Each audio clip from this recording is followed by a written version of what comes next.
रात का समय था। चारों ओर पूरा अंधेरा छाया हुआ था। केवल एक ही कमरा प्रकाशित था। वहां 4 मोमबत्तियां जल रही थीं। चारों मोमबत्तियां एकांत देख आपस में बातें करने लगी। पहली मोमबत्ती बोली, मैं शांति हूं। जब मैं इस दुनिया को देखती हूं तो बहुत दुखी होती हूं। चारों ओर आपाधापी, लूट खसोट और हिंसा का बोलबाला है। ऐसे में यहां रहना बहुत मुश्किल है। मैं अब यहां और नहीं रह सकती।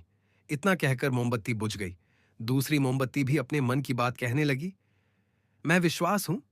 मुझे लगता है कि झूठ, धोखा, फरेब, बेईमानी मेरा वजूद खत्म करते जा रहे हैं। ये जगह अब मेरे लायक नहीं रही। मैं भी जा रही हूं। इतना कहकर दूसरी मोमबत्ती भी बुझ गई। तीसरी मोमबत्ती भी दुखी थी। वह बोली, मैं प्रेम हूं। मैं हर किसी के लिए हर पल जल सकती हूं। लेकिन अब किसी के पास मेरे लिए वक्त नहीं बचा। स्वार्थ और नफरत का भाव मेरा स्थान लेता जा रहा है। लोगों के मन में अपनों के प्रति भी प्रेम भावना नहीं बची।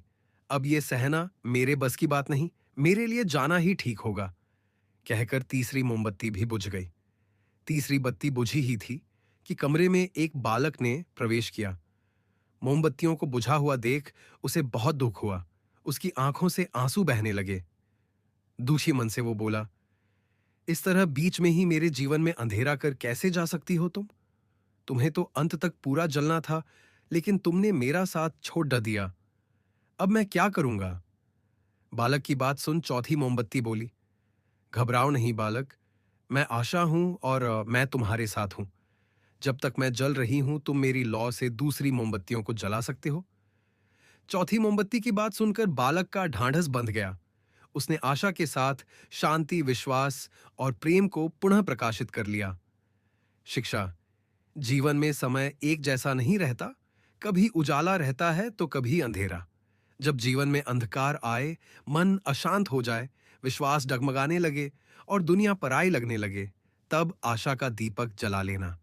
जब तक आशा का दीपक जलता रहेगा, जीवन में कभी अंधेरा नहीं हो सकता। आशा के बल पर जीवन में सब कुछ पाया जा सकता है। इसीलिए आशा का साथ कभी ना छोड़ दें।